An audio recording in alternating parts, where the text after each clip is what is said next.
If you find yourself in a town in Kentucky, just over the Illinois border, you might be in this town. It's a water town right on the river, and you'll know it by the fact there's the National Quilt Museum. Now, my non-love for quilts aside, there are other things to see here.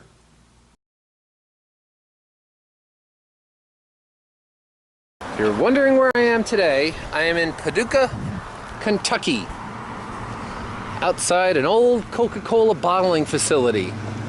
Right now it's Piper's Tea and Coffee, which actually makes very good tea and coffee. But on the right here, I am now in Kentucky, and there is breweries in Kentucky. Kentucky kind of gets a bad rap of kind of being that redneck kind of hillbilly area, but it doesn't really kind of actually true. I mean, I guess maybe that was true years ago. You can kind of see in how the Coca-Cola plant, I don't know, this closed a while ago, I'm sure. But not like today. Today there is a brewery to see. And we're going to be going to Grounds Brewing Company, which has repurposed, I guess, the back end of it to make a brewery.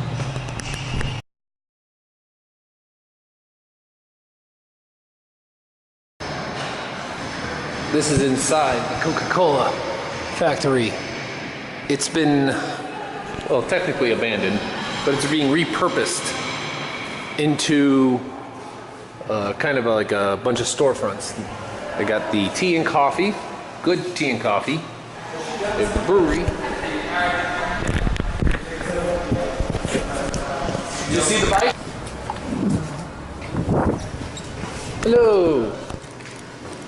Oh. Wow. Bigger than I thought it was going to be. Yeah. Wow. Wow.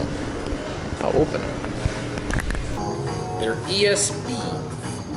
It's an English mild. It's an English ale. It's kind of like a spice character to it to some degree. Not just hops, but there's another flavor there. I like to call it spice because it's a little, it strikes me as spicy. It's a good start. But you can see they're only open in the afternoon, and for good reason. I bet they're either working in the morning, kind of working on it. You can see how fermenting away. Hey, you can even see the sheets of where they're marking down, tracking the fermentation.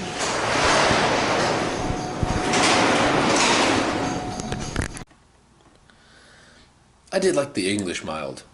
I like anything that's kind of like low, got a real malt character to it, not a lot of alcohol, that you could really kind of drink and enjoy. English porter.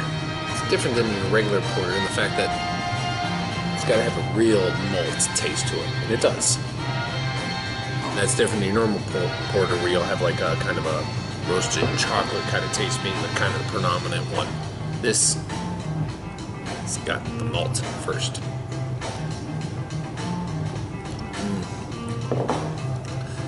English.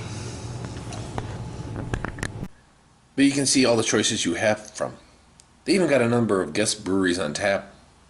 So there's a lot to choose from in a up-and-coming growing area. Looks innocent enough, but looks could be deceiving. We've got a Belgian rye IPA. It's called innocent. Belgian means it's got probably sour. Rye meaning rye was used in making it, and an IPA, which means it might be hoppy. So three distincts that kind of like all could be individualized, thrown into one. And the combo means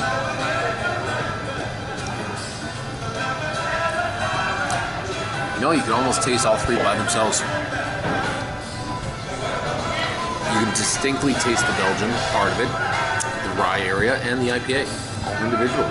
Quite separate. Quite a little fascinating drinking experience. I must say, quite fascinating.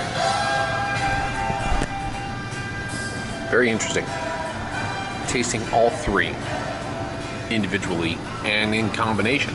That's kind of how I would describe it. Golden color, clear. Works out well.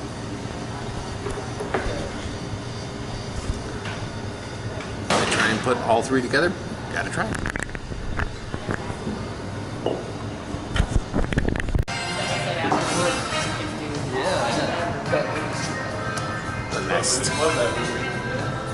The last Belgian triple.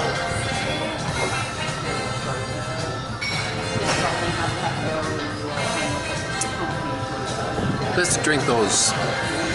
Actually, it's a lot slower than that, because not only do they pack a lot of punch, there's a lot that goes to them. So it's better to sip, swallow, and actually breathe out back through your nose. That way you kind of get all the flavors and whatnot that come with it. It's the best idea to truly enjoy it. And agave. Because it's fancy. Fancy, of course, is a term that's relative, but this is more of a kind of like your after dinner, your dessert, if you would, your final beer.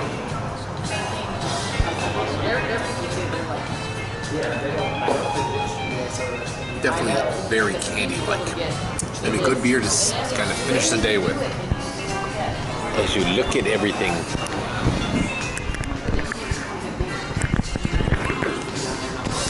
You gotta love these places that allow you to kind of walk through it all. What a cool freaking joint. I can't believe it. See ya. See ya. Have a good one.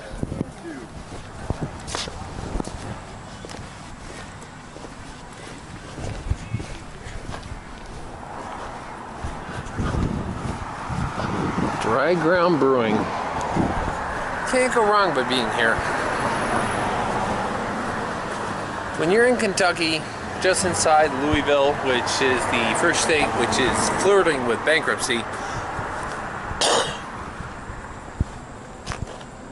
this is a good place. Real good place. They're not afraid to experiment. They're not afraid to do the solid things. They're not afraid to do anything. It's refreshing to know that even Kentucky can have great brewing. They did talk, and rightfully so, about issues they have with their distribution laws, which, hey, I 100% agree that you should be able to self-distribute. What a great place. What a good number of people. Kentucky's got a lot of good people, and I am just kind of now in love with this car that's right by my bike. A Lotus.